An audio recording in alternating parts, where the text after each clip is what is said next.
पुढच्या वर्षीचं नियोजन चाललंय आज मित्रांनो. या शेतामध्ये आपण ऊस होता, ऊस घालवला नर्सरीला बियाण्याला, त्यानंतर रोटावेटर मारला. रोटावेटर मारून नांगरून घेतलं, एक 10-15 दिवस जमीन नांगरून टाकली आणि त्याच्यानंतर परत ह्या शेतामध्ये आता ढेंच्या पेरायचं काम चालू आहे. जमीन जर चांगल्या पद्धतीनं सुधरवायची असेल, जमिनीतला ऑर्गॅनिक कार्बन वाढवायचं असेल, क्षारांचं प्रमाण कमी करायचं असेल आणि पुढच्या पिकासाठी जमीन जर ताकदवान तयार करायची असेल तर हिरवळीचं खत आत्ता घेणं खूप गरजेचं आहे. काय केलं ह्या जमिनीमध्ये? ह्या जमिनीमध्ये बघा, त्या बारक्या ट्रॅक्टरच्या सहाय्यानं आपण सारे पाडलेत आणि त्याच्यामध्ये त्यांच्याचं बियाणं पेरलंय.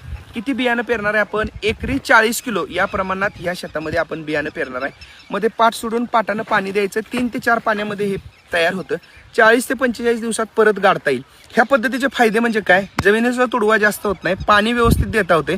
मोडताना ज्यावेळेला आपण मोडणार आहे त्यावेळेला हा भोंडा जर रोटावेटरमध्ये मध्ये पकडला तर कड्याच्या 2 काकड्या आणि ह्या कड्याच्या 2 काकड्या असं घेऊन रोटावेटर जातो. मातीमध्ये ते चांगल्या पद्धतीने मिक्स देखील होतं आणि जास्तीचा खर्च वाढत नाही. परत नांगरट करून टाकायची. ह्या शेतामध्ये 15 मेला आपण सऱ्या पाडून ठेवणार आहोत आणि जून महिन्यामध्ये 15 तारखेला ह्या शेतामध्ये ऊसाची परत लागवड करणार आहे. ज्या ज्या शेतकऱ्यांची शेतं आता मोकळी आहेत, जमिनी मोकळे आहेत, त्या शेतकऱ्यांनी जरूर ही हिरवळीची खतं शेतामध्ये घ्या. त्यांच्याचं बियाणं बऱ्याच ठिकाणी उपलब्ध होत नाही, तर त्यांच्याच बियाणं आपल्या कृषी सेवा केंद्रामध्ये उपलब्ध आहे. कुणाला लागत असले सांगा, महाराष्ट्रभर ट्रान्सपोर्टनं पोच करायची सोय आपल्याकडं आहे. हे करण्यासाठी जमीन मोकळी तापत ठेवण्यापेक्षा ही पिकं घेणं गरजेचं आहे. आपल्याकडे पाणी जर असेल तर त्याचा फायदा तुम्हाला पुढच्या उत्पादनामध्ये जरूर होईल.